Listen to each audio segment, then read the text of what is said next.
सुनिए ये कहानी। एक बार की बात है, एक राज्य में एक राजा राज्य करते थे।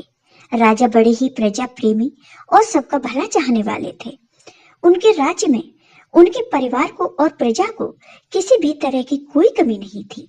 सब लोग बहुत खुशहाल और सुख शांति से रहते थे। लेकिन राजा को हमेशा एक चिंता सताती रहती थी, क्योंकि उस राजा और रानी के कोई संतान नहीं थी। एक दिन राजा सुबह सवेरे सैर पर निकले, तब एक औरत अपने घर के बाहर झाड़ू लगा रही थी। राजा को देखकर वो बोली, हे भगवान, आज सुबह सवेरे कैसे वंशहीन आदमी का चेहरा देख लिया। आज का दिन तो बहुत खराब हो जाएगा। राजा ने यह बात सुनी, लेकिन वो इस बात को अनसुनी करके अपने महल में वापस आ गए। राजा पूरे दिन इसी घटना को याद करके दुखी और परेशान हो गए। रात के भोजन के समय जब उनकी रानी ने उनकी चिंता का कारण पूछा, तो उन्होंने कुछ नहीं कहकर बात को टाल दिया। लेकिन जब रानी के बहुत बात पूछने पर कि राजा जी, आपको क्या चिंता सता रही है, आपको किस बात की परेशानी है, तो राजा ने अपनी रानी को सुबह सुबह वाली बात बता दी। राजा की बात सुनकर रानी को भी बहुत दुख हुआ। वह अपनी प्रजा की देखभाल करने में कोई कमी नहीं रखता, लेकिन फिर भी उनको संतान न होने की वजह से लोग उनका चेहरा देखना अशुभ मानते हैं। राजा की परेशानी की वजह से रानी भी चिंता में आ गई और यही बात रानी की एक विश्वसनीय दासी ने पूछ ली। रानी साहिबा, आपकी चिंता का कारण क्या है? वह क्या चीज है जो आपको परेशान कर रही है? रानी ने उसे टालना चाहा, लेकिन दासी के बहुत आग्रह करने पर रानी ने अपनी दासी को राजा के साथ जो कुछ सुबह हुआ था वह सब बता दिया। इस पर रानी की दासी ने उन्हें विश्वास दिलाया कि आप मेरी बात मानो और जैसा मैं कहती हूँ बिल्कुल वैसा ही करते रहिए। तो इस पर रानी ने अपनी दासी की बात मान ली। रानी की दासी ने अगले दिन पूरे राज्य में मुनादी फिरवा दी कि रानी गर्भवती हो गई है। इस पर राजा ने बहुत खुश होकर ढेर सारे उपहार दिए और जब राजा रानी से मिलने गए तो दासी ने उन्हें रोकते हुए कहा कि आप जब तक रानी के बालक नहीं होता तब तक उनके कक्ष में प्रवेश नहीं करेंगे।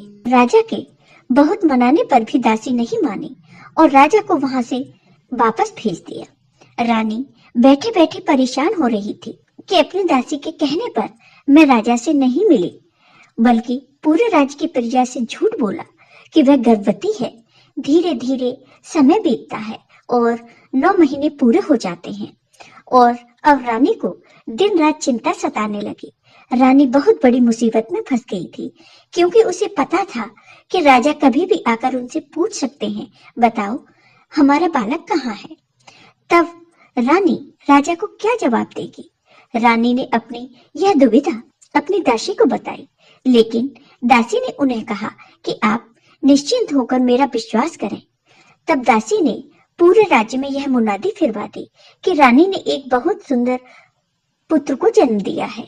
यह सुनकर राजा व सभी लोग बहुत प्रसन्न हुए। जब राजा अपने पुत्र को देखने के लिए रानी के कमरे में गए, तब दासी ने उन्हें दरवाजे पर ही रोक लिया और कहा, हे महाराज, जब आपने इतनी प्रतीक्षा की है तो थोड़ी प्रतीक्षा और कर लीजिए। अब आप अपने पुत्र का मुंह कुछ समय बाद ही देखना। दासी ने फिर से नगर में मुनादी करवा दी कि राजकुमार का नामकरण संस्कार हो गया है। फिर कुछ और समय बीतने के बाद उसने यह मुनादी करवाई कि राजकुमार का मुंडन संस्कार भी हो गया है। राजा से अब रहा नहीं गया।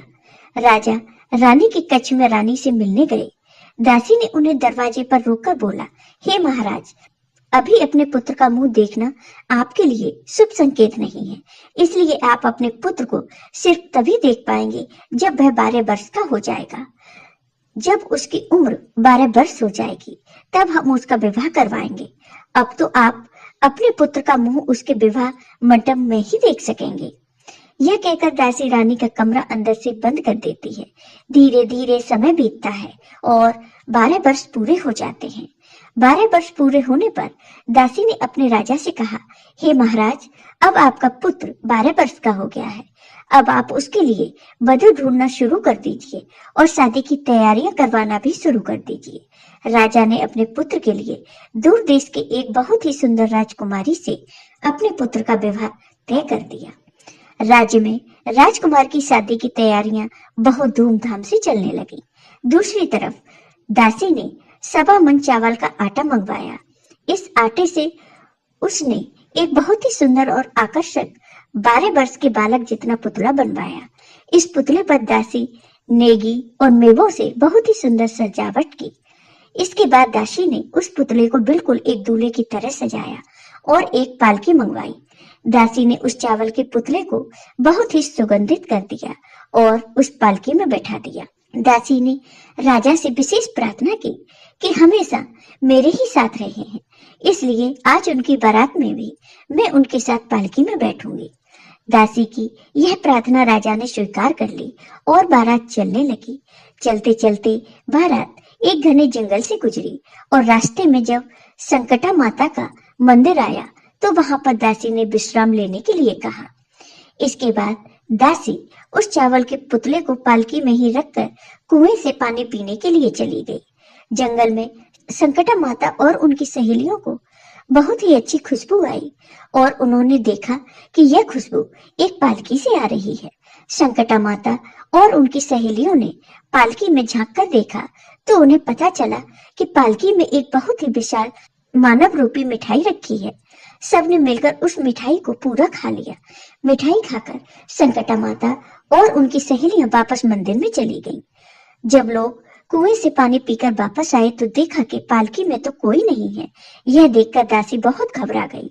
वह संकटा माता के मंदिर में जाकर जोर जोर से बिलाप करने लगी कि माता, लेटा दो या बेटा दो, लेटा दो या बेटा दो।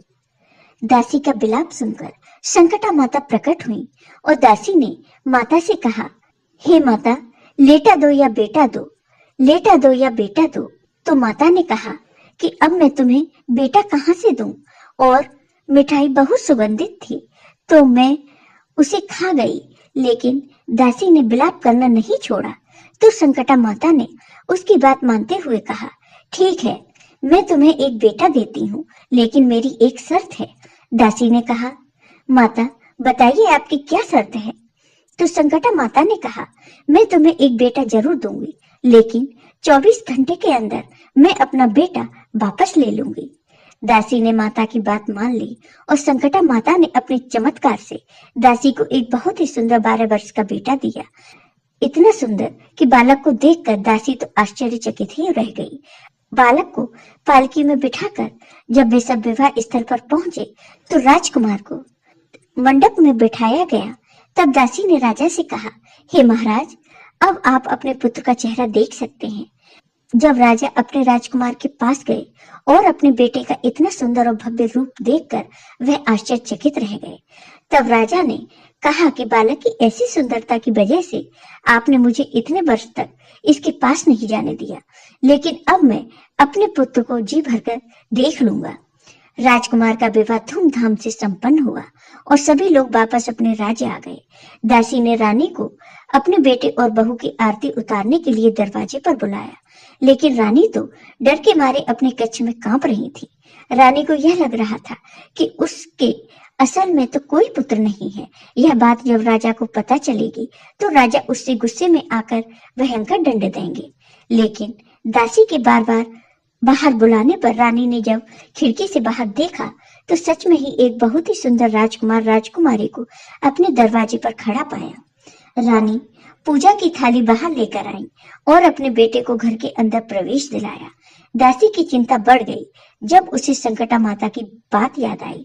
दासी ने एक युक्ति लगाई और रानी से जाकर कहा, कल हम बहू की मुंह दिखाई की रस्म का आयोजन करेंगे, तो राज्य की सभी औरतों को निमंत्रण देना है। रानी ने कहा, ठीक है। तो अगले दिन सुबह राज्य भर की सारी औरतें राजमहल के सामने इकट्ठा होने लगी।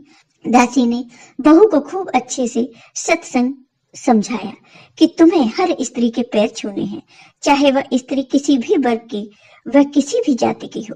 तुम्हें हर स्त्री के पैर छूकर जब तक भरथरी अखंड सौभाग्यवती भव पुत्री भव का आशीर्वाद न दे तब तक तुम किसी के पैर छोड़ना मत। बहू ने ऐसा ही किया। बहू ने सारी औरतों के पैर छुए और सब ने बहू को अखंड सौभाग्यवती भव, पुत्रवती होने का आशीर्वाद दिया। लेकिन देखा कि दूर एक पेड़ के नीचे एक बूढ़ी औरत बहुत ही मैले कपड़े पहनकर चुपचाप बैठी है। उसके पास भी बहू गई और उसके पैर छूकर आशीर्वाद लेने की कोशिश की। तब उस बूढ़ी माँ ने बहू को सुखी रहने का, खुश रहने का आशीर्वाद दिया। लेकिन बहू ने तभी बूढ़ी माँ के पैर नहीं छोड़े। तब बूढ़ी माँ के मुंह से अचानक निकल गया, अखंड सौभाग्यवती भव, पुत्रवती भव।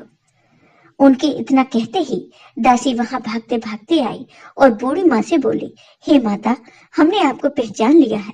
अब आप अपना बेटा वापस नहीं ले सकते, क्योंकि आपने हमारी बहू को अखंड सौभाग्यवती भव, पुत्रवती भव का आशीर्वाद दिया है। अगर आप हमारा बेटा ले लेंगे तो बहू अखंड सौभाग्यवती कैसे रह पाएगी। यह सुनकर संकटा माता रानी हंसने लगी और कहने लगी, तुम बहुत चतुर हो, आज तुमने हमें हरा दिया। इस प्रकार दासी, रानी, राजा और बहू सभी सुख समृद्धि से रहने लगे। तो हे संकटा माता, जिस प्रकार आपने रानी को पुत्र देकर उसके संकट को दूर किया, दासी की प्रार्थना सुनकर उसके संकट को पूरा किया, उसी प्रकार आप हमारे सबके जीवन के संकट दूर करके हमारा जीवन भी सुख समृद्धि से भर दें। जय हो संकटा माता की।